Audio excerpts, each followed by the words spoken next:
Hello, my name is Paul Weston, and I am a racist. I know I'm a racist because I'm told I'm a racist by a great deal of people.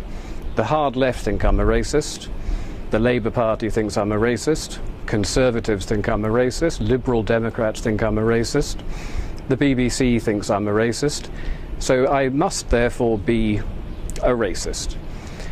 Why am I a racist? It's very simple. I wish to preserve the culture of my country. I wish to preserve the people of my country. And in doing so, that makes me a designated racist in today's society. Now, this is something that's been moved by the left. The goalposts have been moved by the left a considerable distance on this. In order to be termed a racist 30 or 40 years ago, you had to actively dislike foreign people. Now, I don't dislike foreign people. What I do like, what I love, is my country, my culture, and my people. And I see that under a terrible threat at the moment. Britain is a very small country that's opened its doors to the mass immigrants of the third world, and we are simply being overwhelmed. Our schools can't cope, our hospitals can't cope. Very little can cope anymore. Our welfare system is on the verge of buckling as well. So if I want to defend what I grew up in, what I was born into, my country, my British culture, my heritage and my history, I am apparently, according to absolutely everybody today, a racist. But I don't think that's the case. Not the case that I'm not actually a racist. I'm going to admit that full out right now, because clearly I am. I've been told by so many people I am, it simply must be true. I'm probably also an Islamophobe. A phobia is an irrational fear of something. Now, I don't have an irrational fear of Islam. I look around the world today at Syria at the moment, where almost 100,000 people have been killed in the last 2 years, where Shia Muslims are slaughtering Sunni Muslims and vice versa. I look at places like Indonesia and Egypt and China and the Philippines. Everywhere you look, you see problems with Islam. And they're violent.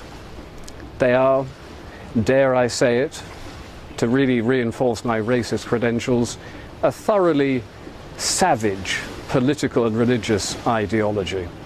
Now, many people will disagree with that. The far left, of course, will say you cannot criticize Islam because Islam is a religion, and rules have now been put into place in this country that say if you criticize it, you are guilty of inciting religious hatred.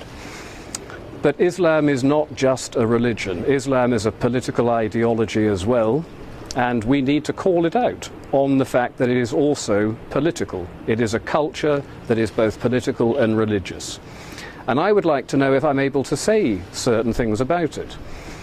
Do I think, for example, that stoning adulteresses to death is something that we should welcome in this country? Well, I don't think it is, so therefore I'm guilty of religious hatred by saying it. Do I think homosexuals should be hanged from cranes? No, I don't. I think it's backward, I think it's savage, and I think the people that do it are beyond the pale, quite frankly. And I'm not allowed to say these things because, of course, I'm again inciting religious hatred. So not only am I a racist, I'm also a religionist, apparently. But I'm not. You know, we have a huge problem in this country that is not going to go away. It's going to get worse and worse and worse. We as a people are declining as a demographic, and the Islamic population is growing 9 times faster than any other. And when I look to the future, I see a full-blown religious civil war occurring in this country. The unthinkable things that are going on in somewhere like Syria today will happen in this country before 2040, certainly before 2050. And I don't want Britain to turn into a country like that. So I'm going to denounce Islam as a backward, savage political and religious ideology. And to hell with what anybody thinks about that. Because if we don't do something about it, we are going to be involved in something that most people can barely even begin to imagine in Britain. Babies are beheaded in towns in Syria. The idea this could happen in somewhere like Surbiton, or even Eaton Square is simply impossible to think for most people, but it is going to happen. It really is going to happen. So we need to denounce it for what it is, and we need to start mounting some sort of defence against this. But the trouble with mounting a defence against it is that you get hit with the racist accusation. I'm not a racist, but. Well, here's the thing, I am a racist. If I want to avoid a civil war happening in my country, I am prepared to accept being called a racist. And you should be prepared to accept being called a racist as well. Let's all just say, yes, we're dreadful, dreadful racists, and let's start denouncing an ideology that is the most primitive, backward, savage ideology that we've willfully imported into this country by the left, by people like Tony Blair, who did it deliberately in order to undermine our culture, our people, our country, my country. They did it deliberately. And then they said, you're not allowed to actually argue with us about this. Well, I'm arguing with you about this, Mr. Blair, and I'll tell you something. You denounced, you repealed the treason law shortly after you came into power. I think you committed treason, Mr. Blair.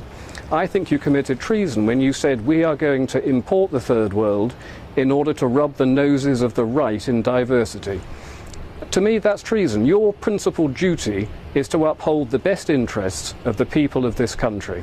The idea that you deliberately set out to undermine us and to subvert us is an act that's criminal. It doesn't matter that you repealed the laws, those laws can be brought back. And one day, Mr. Blair, you will be tried for treason, along with the rest of your cabinet and every single high-ranking Labour politician that allowed this criminal act to happen. And I'm going to tell you this. It doesn't matter that you can perhaps prosecute me for racism or inciting religious hatred. I don't believe in that. I believe only in one thing, the defence of my country, the defence of my people, the defence of my culture. And everything else can just go to hell. I am a racist.